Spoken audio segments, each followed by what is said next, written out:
नमस्कार दोस्तों, कैसे हैं आप सभी का मैं आपके मंच the success point at the rate पे महत्वपूर्ण प्राचीन भारत के महत्वपूर्ण बहुविकल्पी प्रश्नों पर एक बार फिर से आपका स्वागत करता हूं।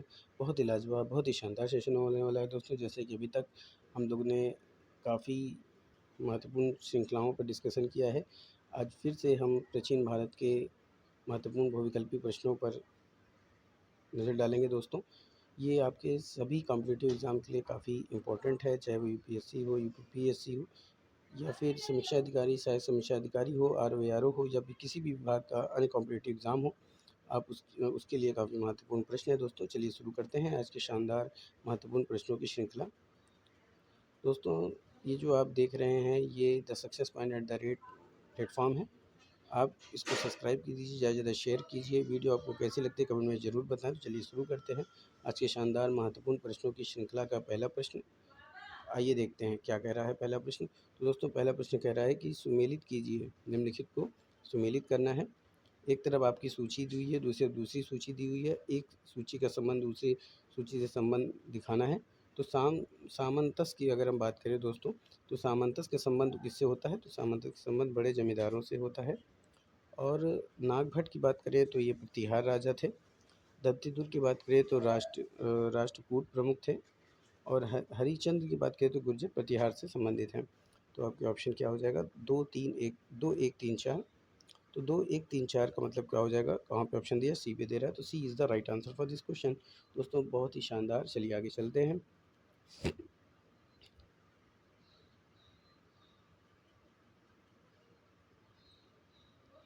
अगला प्रश्न पूछ रहा है दोस्तों, चोल प्रशासन में गांवों के समूह का वर्णन करने के लिए किस शब्द का प्रयोग किया जाता था?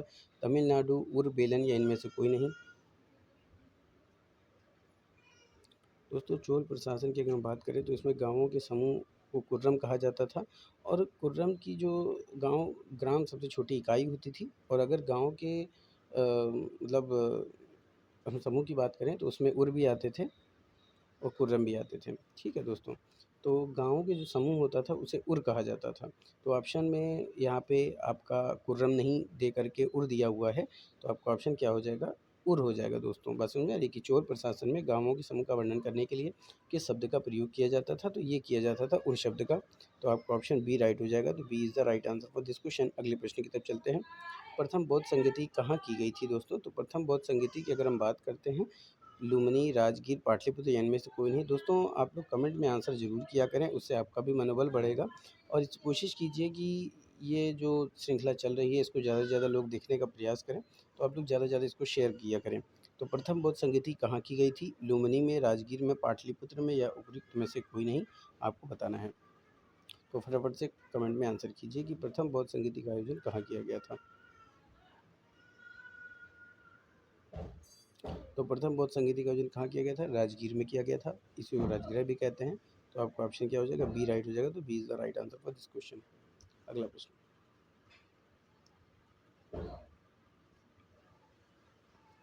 अगला प्रश्न क्या है कि भारतीय इतिहास के संदर्भ में निम्नलिखित युग्मों पर विचार करना है। आइए देखते हैं कौन सा कथन है और कौन सा युग्मों पर विचार करना है, और दिए गए युग्म में से कौन सही है उसको सम्मिलित करके बताना है। आइए देखते हैं। तो आर्यदेव जैन विद्वान, दिगनागा बौद्ध विद्वान, नाथमुनि वैष्णव विद्वान, तीनों में से आपको बताना है कि कौन से कथन सही हैं और सुमेलित हैं। देखिए, एक एक तरफ आर्यदेव है, ठीक है, दूसरी तरफ जैन विद्वान। माफ़ कीजिएगा दोस्तों, इसको ठीक कर लेते हैं क्योंकि बीच में गैप नहीं दिया हुआ है। ठीक है, चलिए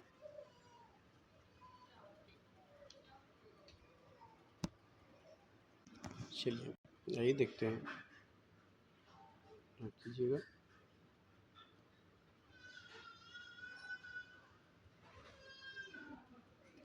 दोस्तों, भारतीय इतिहास संदर्भ में निम्नलिखित युग्मों पर कौन सा सही है? देखिए, आर्यदेव जो थे वो कौन थे? बौद्ध भिक्षु थे, नागार्जुन के शिष्य माने जाते थे, माध्यमिक दार्शनिक थे। और दिगनाग एक भारतीय बौद्ध विद्वान थे, ये सही है। और नाथ मुनि एक वैष्णव विद्वान थे, ये तीन दोनों सही हैं। तो पहला तो गलत हो गया, तो कौन सी जोड़ी सही होगी? केवल दो जोड़े सही हैं। तो आपके ऑप्शन क्या हो जाना चाहिए? C is the right answer for this question. अगले प्रश्न की तरफ चलते हैं। आइए देखते हैं। अगला प्रश्न पूछ रहा है दोस्तों कि निम्नलिखित युग्मों पर विचार करना। एक तरफ शिलालेख के स्थल है, दूसरी तरफ स्थान कि वो शिलालेख कौन से स्थान में पाए जाते हैं। आइए देखते हैं।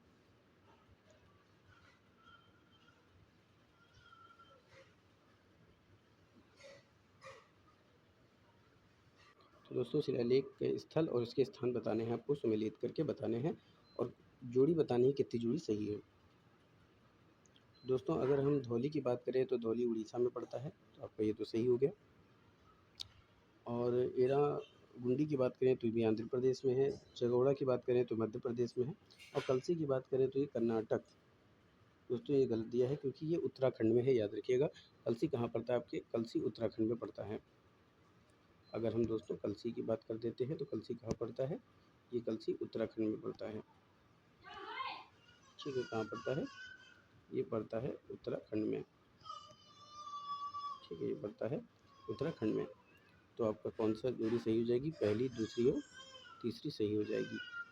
तो 3 जोड़े सही हैं। 3 जोड़ी कहाँ पे? सी पे दे रहा है, तो C is the right answer for this question. अगले प्रश्न की तरफ चलते हैं। अगला प्रश्न, चलिए अगला प्रश्न क्या है दोस्तों कि निम्नलिखित में से कौन सा कथन सही है? संगम कविताओं में भौतिक संस्कृति का कोई संदर्भ नहीं है। वर्ण का सामाजिक वर्गीकरण संगम कवियों को ज्ञात था। तीसरा, संगम कविताओं में योद्धा नैतिकता का कोई संदर्भ नहीं है। संगम साहित्य में जादुई शक्तियों का तर्कहीन बनाया गया है। फटाफट से कमेंट में आंसर कीजिए। तो दोस्तों निम्नलिखित में से कौन सा कथन सही है, ये आपको बताना है। तो संगम कविताओं में भौतिक संस्कृति का कोई संदर्भ नहीं है, तो इसमें से कौन सा सही हो जाएगा? तो ये हो जाएगा कि संगम काव्य में भौतिक संस्कृति का कोई संदर्भ नहीं है। ठीक है, क्या हो जाएगा? ये हो जाएगा कि वर्ण का सामाजिक वर्गीकरण संगम कवियों को ज्ञात था। ठीक है,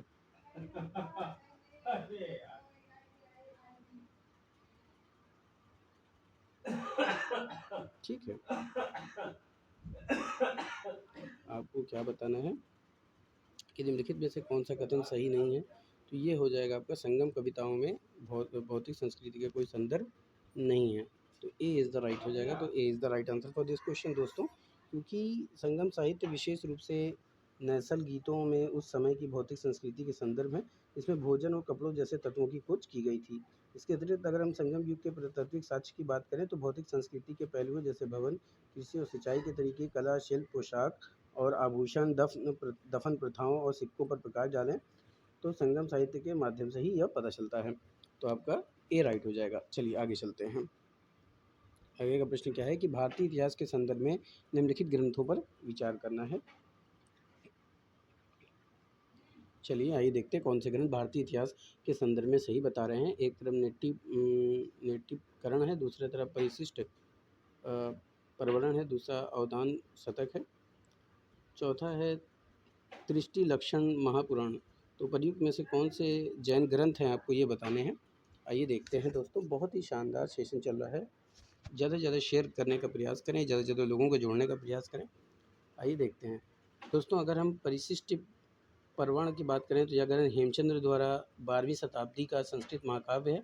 इसमें प्रारंभिक जैन शिक्षकों के इतिहास का विवरण मिलता है। ये तो आपका क्या हो जाएगा दोस्तों? सही हो जाएगा। ठीक है, चलिए ये सही हो गया आपका। त्रिशली लक्षण महापुराण की बात करें तो यह भी एक जैन ग्रंथ है जिसकी रचना आचार्य जीमसेन ने की थी। 9वीं शताब्दी में इसको पूरा किया था गुणभद्र ने। अवदान शतक की बात करें तो यह ग्रंथ जिसे 100 गौरवशाली कार्य के नाम से भी जाना जाता है, यह एक बौद्ध ग्रंथ है जो 100 बौद्ध किंवदंतियों का संस्कृत में वर्णन है। ये बौद्ध से संबंधित है दोस्तों।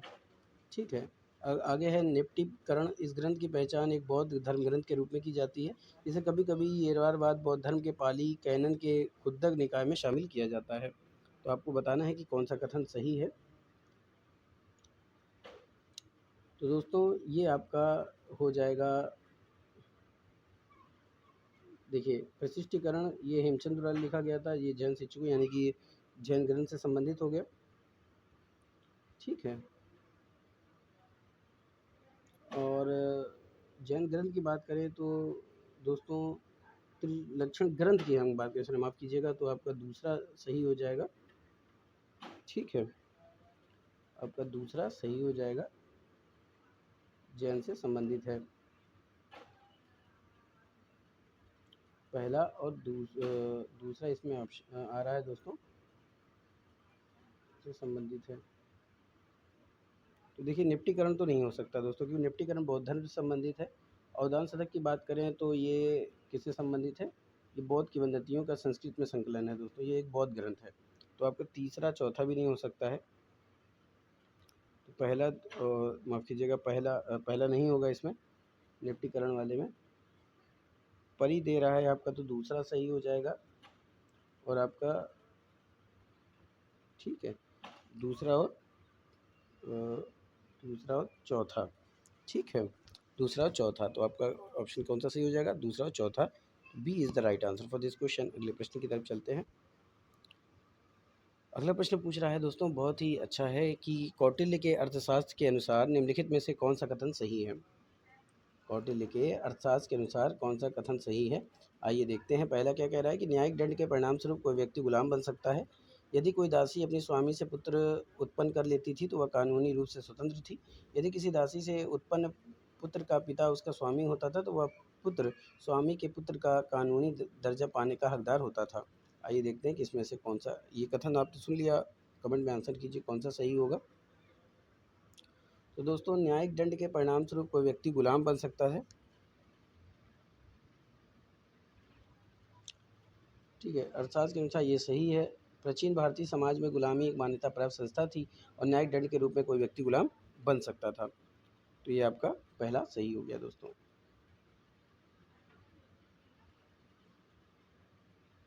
अगर हम बात करें कि अगर कोई दासी अपने मालिक से पैदा करती थी तो कानूनी तौर पर आज़ाद थी, या कथन अर्थशास्त्र के सिद्धांतों का मेल खाता है, ठीक है। देखिए दोस्तों, अगर हम अर्थशास्त्र की बात करें तो आपके तीनों कथन सही हैं, लेकिन अगर हम यूपीएससी की बात करें तो इसने कौन सा कथन माना है कि यदि कोई दासी अपने स्वामी से पुत्र उत्पन्न कर लेती थी तो वो कानूनी रूप से स्वतंत्र थी, और यदि कोई किसी दासी से उत्पन्न पुत्र का पिता उसका स्वामी होता था तो वह पुत्र स्वामी के पुत्र का कानूनी दर्जा पाने का हकदार था। तो ये दूसरा और तीसरा, तो दूसरा तीसरा कौन सा ऑप्शन हो जाएगा? बी राइट हो जाएगा। तो B is the right answer for this question according to UP PSC. चलिए आगे चलते हैं। ठीक है दोस्तों, और इसी को यूपीएससी ने भी दूसरा तीसरा माना है और यूपी पीएससी ने भी यही माना है। चलिए आगे चलते हैं। आगे का प्रश्न है, निम्नलिखित युग्मों पर विचार कीजिए। एक तरफ ऐतिहासिक स्थान दिया है दोस्तों, ठीक है, दूसरी तरफ आपके प्रसिद्ध दिया हुआ कि वो ऐतिहासिक स्थल जो है वो किस लिए प्रसिद्ध हैं या किस लिए जाने जाते हैं, ये देखते हैं। तो दोस्तों, तो आपका आंसर क्या हो जाएगा, आइए देखते हैं। दोस्तों, अगर हम बुर्ज होम की बात करते हैं, ठीक है, बुर्ज होम, तो बुर्ज होम पुरातात्विक स्थल है। अपने नवपाषाण और महापाषाण चरणों के लिए जाना जाता है, जिसमें 3000 ईसा पूर्व और 1000 ईसा पूर्व के बीच पुरातात्विक उत्खनन से प्राप्त निष्कर्ष शामिल हैं। ये चट्टान कटाई वाले मंदिरों के बजाय प्रारंभिक मानव विकास, तो आपका ये तो गलत हो गया दोस्तों, ठीक है। तो आपका पहला क्या हो गया? गलत हो गया। दूसरा और तीसरा सही हो जाएगा, क्योंकि चंद्र केतुन जो है टेराकोटा कला है, गणेश्वर तांबे की कलाकृति है। तो दूसरा तीसरा डी पे दे रहा है, तो डी ऑप्शन राइट, तो D is the right answer for this question. अगले प्रश्न की तरफ चलते हैं। आइए देखते हैं। अगला प्रश्न क्या कह रहा है कि प्राचीन भारत के इतिहास के संदर्भ में निम्नलिखित में से कौन सा कथन सही है? मिताक्षर जातियों के लिए नागरिक कानून था और दाय भाग निम्न जातियों के लिए नागरिक था।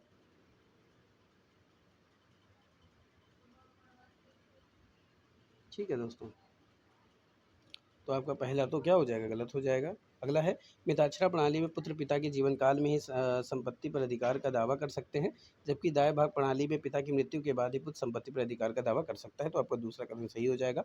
तीसरा है, मिताक्षरा प्रणाली केवल परिवार के पुरुष सदस्यों द्वारा धारित संपत्तियों से संबंधित मामलों से संबंधित है, जबकि दाय भाग प्रणाली परिवार के पुरुष और महिला दोनों सदस्यों द्वारा धारित संपत्ति से संबंधित मामलों से संबंधित है। तो आपका दूसरा तीसरा भी गलत हो जाएगा, सुन, केवल दूसरा सही है। तो बी पे ऑप्शन दे रहा है, तो B is the right answer for this question. दोस्तों, अगले आगे चलते हैं। बहुत ही शानदार सेशन चल रहा है दोस्तों, आगे चलते हैं। अगले का प्रश्न है कि प्राचीन भारत के इतिहास के संदर्भ में भवभूति, हस्तशिल्प और क्षेमेश्वर प्रसिद्ध थे। जैन भिक्षु, नाटककार, मंदिर के वास्तुकार या फिर दार्शनिक। दोस्तों, अगर अभी तक आपने मेरे चैनल को सब्सक्राइब नहीं किया तो सब्सक्राइब कर दीजिए, बेल आइकन ऑन कर दीजिए ताकि नोटिफिकेशन मिलती रहे, और ज़्यादा से ज़्यादा लोगों को शेयर कर दीजिए। उनसे कहिए कि प्राचीन भारत के इतिहास की महत्वपूर्ण श्रृंखला चल रही है, जिसको हमने नाम दिया है क्विक रिवीजन। तो फटाफट से कमेंट में आंसर कीजिए।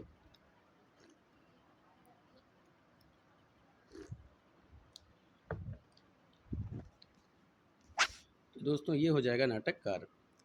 तो बी ऑप्शन राइट, तो B is the right answer for this question. अगला प्रश्न, मुरैना के पास स्थित 64 योगिना मंदिर के संदर्भ में निम्नलिखित कथनों पर विचार कीजिए।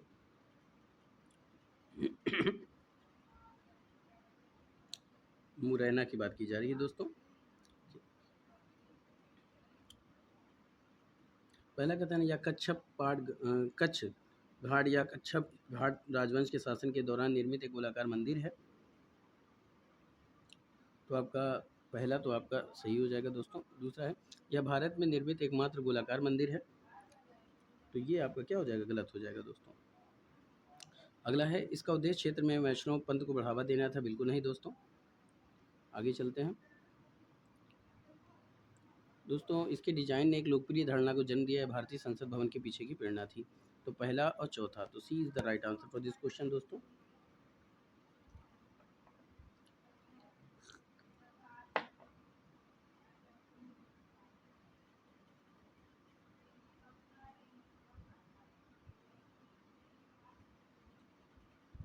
ठीक है,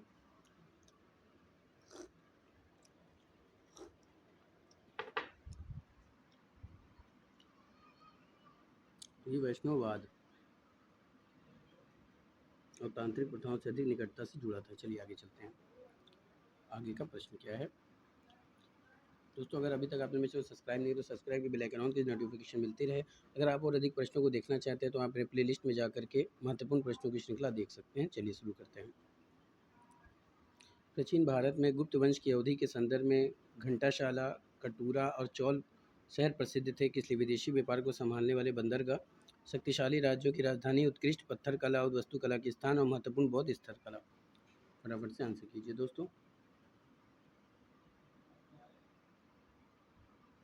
तो दोस्तों, गुप्त काल के बंदरगाहों में पूर्वी तट के बंदरगाहों जैसे ताम्रलिप्ति, घंटशाला, कंटूरा ने दक्षिण पूर्व एशिया के साथ उत्तर भारत के व्यापार को संभाला है। पश्चिम तट के बंदरगाहों जैसे भरोच, चौल, कल्याण और कैम्बे ने भूमध्य सागर और पश्चिम एशिया के साथ व्यापार किया था। तो इसका ऑप्शन ए राइट हो जाएगा। तो A is the right answer for this question.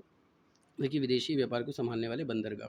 आगे चलते हैं। निम्नलिखित में से कौन सा वाक्यांश हर्षोत्तर काल के स्रोतों में सामान्यतः उल्लिखित हुंडी की प्रकृति को परिभाषित करता है?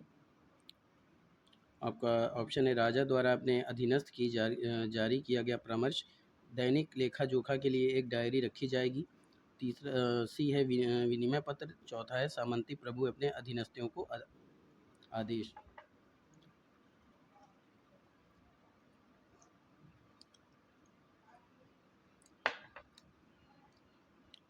तो दोस्तों ये हो जाएगा विनिमय पत्र। तो C is the right answer for this question. अगला प्रश्न, चलिए अगले प्रश्न की तरफ चलिए। तो अगला प्रश्न क्या कह रहा है कि प्राचीन भारत के विद्वानों साहित्यकारों के संदर्भ में निम्नलिखित कथनों पर विचार कीजिए। पहला है, पढ़नी का संबंध पुष्यमित्र शुंग से है। अमर सिंह का संबंध हर्षवर्धन से है। कालिदास का संबंध चंद्रगुप्त द्वितीय से है। उपर्युक्त में से कौन सा कथन सही है? तो फटाफट से कमेंट में आंसर कीजिए।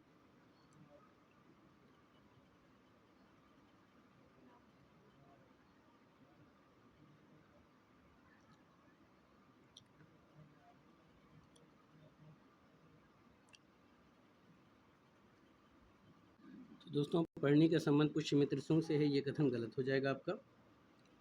ये कथन आपका गलत हो जाएगा। ठीक है, अमर सिंह का संबंध हर्षवर्धन से है। बिल्कुल नहीं दोस्तों, क्योंकि अमर सिंह का संबंध गलत है, क्योंकि अमर सिंह जो अपनी रचना अमरकोश के लिए जाने जाते हैं, इनका शब्द विक्रय विक्रमादित्य से था। तो ये भी गलत हो जाएगा। केवल तीसरा सही है दोस्तों, कालिदास का संबंध चंद्रगुप्त द्वितीय से है। तो C is the right answer for this question. अगले प्रश्न की तरफ चलते हैं। अगला प्रश्न क्या कह रहा है? अगला प्रश्न पूछ रहा है कि भारत के धार्मिक इतिहास के संदर्भ में निम्नलिखित कथनों पर विचार कीजिए। स्थविरनवादिना महायान बौद्ध से संबंधित है। लोक लोकोत्तरवादी संप्रदाय बौद्ध धर्म के महासंघिक संप्रदाय की एक शाखा थी। महासंघिक द्वारा बुद्ध को देवत्व प्रदान करने से महायान बौद्ध धर्म को बढ़ावा मिला। उपर्युक्त में से कौन सा कथन सही है? फटाफट से आंसर कीजिए।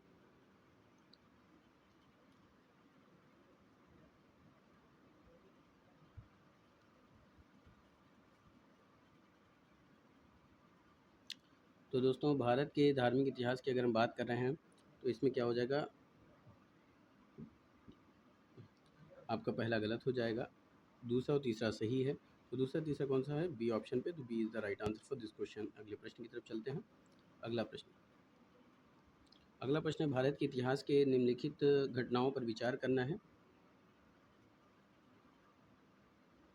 देखिए, चलिए शुरू कर देते हैं।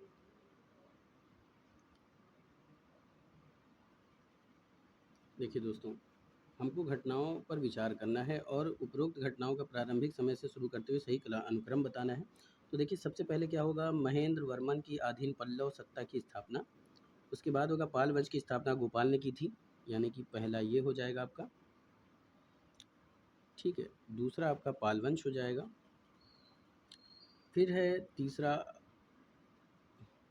ये हो जाएगा और चौथा ये हो जाएगा। तो इस हिसाब से आपका दूसरा, चौथा, फिर पहला, तीसरा, यानी कि 2 4 1 3 कहाँ पे दे रहा है, सी पे दे रहा है। तो C is the right answer for this question. 2 4 1 3। चलिए आगे चलते हैं। आगे का प्रश्न पूछ रहा है दोस्तों कि भारत के इतिहास के संदर्भ में निम्नलिखित युग्मों पर विचार कीजिए। चलिए, तो देखिए कौन सा आपको सही बताना है, कौन सा सही है, सही सुमिलित करके बताना है। तो दोस्तों भिलसा मध्य प्रदेश में है, सही है। ठीक है। द्वार समुद्र की बात करें तो हिलसा समुद्र की राजधानी थी, ये महाराष्ट्र में है। द्वार समुद्र कहाँ पे है? द्वार समुद्र दोस्तों आपके महाराष्ट्र में पड़ता है। महाराष्ट्र से, माफ़ कीजिएगा, कर्नाटक में है, महाराष्ट्र में नहीं है। तो दूसरा आपका क्या हो जाएगा, गलत हो जाएगा। ठीक है। गिरिनगर, गिरिनगर की बात करें तो दोस्तों ये गुजरात में दे रहा है। ठीक है, ये गुजरात में दे रहा है, तो ये आपका सही हो जाएगा। थानेश्वर की बात करें तो थानेश्वर हरियाणा में, ना कि उत्तर प्रदेश में। तो दोस्तों ये भी आपका गलत हो गया और ये भी आपका गलत हो गया। तो पहला तीसरा कहाँ पे, ए पे दे रहा है। तो A is the right answer for this question. अगले प्रश्न की तरफ चलते हैं। कल्याण मंडप का निर्माण कल्याण राज्य में मंदिर निर्माण की एक उल्लेखनीय विशेषता है। तो चालुक्य, चंदेल, राष्ट्रकूट, विजयनगर आपके ऑप्शन है। तो फटाफट से कमेंट में आंसर कीजिए दोस्तों। कल्याण मंडप की बात की जा रही है।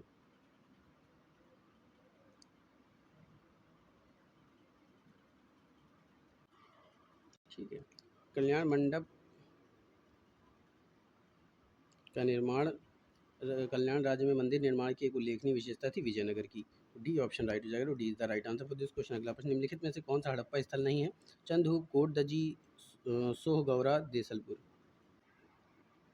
तो दोस्तों निम्नलिखित में से कौन सा हड़प्पा स्थल नहीं है? तो ये हो जाएगा आपका दोस्तों सोहगौरा।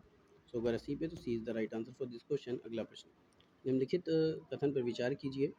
बुद्ध का देवत्वीकरण, बोधिसत्व के मार्ग का चलना, प्रति पूजा एवं अनुष्ठान कौन सी महायान बौद्ध धर्म की विशेषताएं हैं? तो दोस्तों निम्नलिखित पर विचार करना है। तो इसमें आपके तीनों कथन क्या हो जाएंगे, सही हो जाएंगे। तीनों कथन डी पे दे रहा है, तो D is the right answer for this question. अगला प्रश्न, सुप्रसिद्ध पेंटिंग बानी थानी किसकी है? Bundi school, Jaipur school, Kangra school, Kishangarh school. तो दोस्तों ये है किशनगढ़ स्कूल का। तो D is the right answer for this question. अगले प्रश्न की तरफ चलते हैं। अगला प्रश्न पूछ रहा है कि भारत के सांस्कृतिक इतिहास के सामने निम्नलिखित कथनों पर विचार कीजिए। पहले, अधिकांश त्यागराज कृतियाँ भगवान कृष्ण की स्तुति में भक्ति गीत हैं। त्यागराज ने कई नए रोगों की रचना की। अन्नामचार्य और त्यागराज समकालीन हैं। अन्नामचार्य कीर्तन भगवान वेंकटेश्वर की स्तुति में गाए जाने वाले भक्ति गीत है। ऊपरी में कौन सा कथन सही है, आपको कमेंट में बताना है। फटाफट से कमेंट में आंसर। तो दोस्तों इसमें आपका दूसरा सही है, त्यागराज ने कई नए रोगों की रचना की। और आपका हो जाएगा चौथा, अन्नामचार्य कीर्तन भगवान वेंकटेश्वर की स्तुति में गाए जाने वाले भक्ति गीत हैं। तो दूसरा चौथा कहाँ पे, बी पे दे रहा है। तो B is the right answer for this question. अगले प्रश्न की तरफ चलते हैं। अगला प्रश्न पूछ रहा है कि भारत में धार्मिक प्रथाओं के संदर्भ में स्थानकवासी संप्रदाय किससे संबंधित है? बुद्ध धर्म, जैन धर्म, वैष्णव या फिर शैव। फटाफट से कमेंट में आंसर। तो दोस्तों भारत में धार्मिक प्रथाओं के संदर्भ में स्थानकवासी जो संप्रदाय जो संबंधित है, वो संबंधित है आपके जैन धर्म से। तो आपका बी ऑप्शन राइट हो जाएगा। तो B is the right answer for this question. अगला प्रश्न, आज का लास्ट प्रश्न क्या है, निम्नलिखित में से कौन सा कथन सही है? अजंता की गुफाएं वधोरा नदी की घाटियों में स्थित है। सांची स्तूप चंबल नदी की घाटियों में स्थित है। पांडुलेना गुफा मंदिर नर्मदा नदी की घाटियों में स्थित है। अगला है अमरावती स्तूप गोदावरी नदी की घाटी में स्थित है। फटाफट में कमेंट में आंसर कीजिए, कौन सा कथन आपका सही हो जाएगा। तो दोस्तों आज का जो लास्ट प्रश्न है वो क्या है, निम्नलिखित में से कौन सा कथन सही है? तो ये अजंता की गुफाएं वाधोरा नदी की घाटियों में स्थित है, ये कथन आपका सही है। तो A is the right answer for this question. तो दोस्तों ये था आज का शानदार महत्वपूर्ण प्रश्नों की श्रृंखला। उम्मीद करता हूँ कि आपको पसंद आया होगा। फटाफट से लोगों तक शेयर करें, वीडियो आपको कैसी लगती है कमेंट में ज़रूर बताएं और आंसर ज़रूर दिया करें। और अगर आप ज़्यादा से ज़्यादा प्रश्नों को लगाना चाहते हैं तो आप अपने प्लेलिस्ट में जा करके इंडियन इकोनॉमी के प्लेलिस्ट, माफ़ कीजिएगा दोस्तों, इकोनॉमिक्स पहुँच गया, हिस्ट्री यानी कि एंशिएंट हिस्ट्री के महत्वपूर्ण इम्पोर्टेंट क्वेश्चन आप देख सकते हैं प्ले लिस्ट में जा कर के। या फिर हिस्ट्री के एक प्लेलिस्ट बनी है, आप उसमें जा कर के देख सकते हैं। फिर मिलेंगे इसी श्रृंखला में महत्वपूर्ण प्रश्नों के साथ, तब तक के लिए जय Hind, wish you all the best.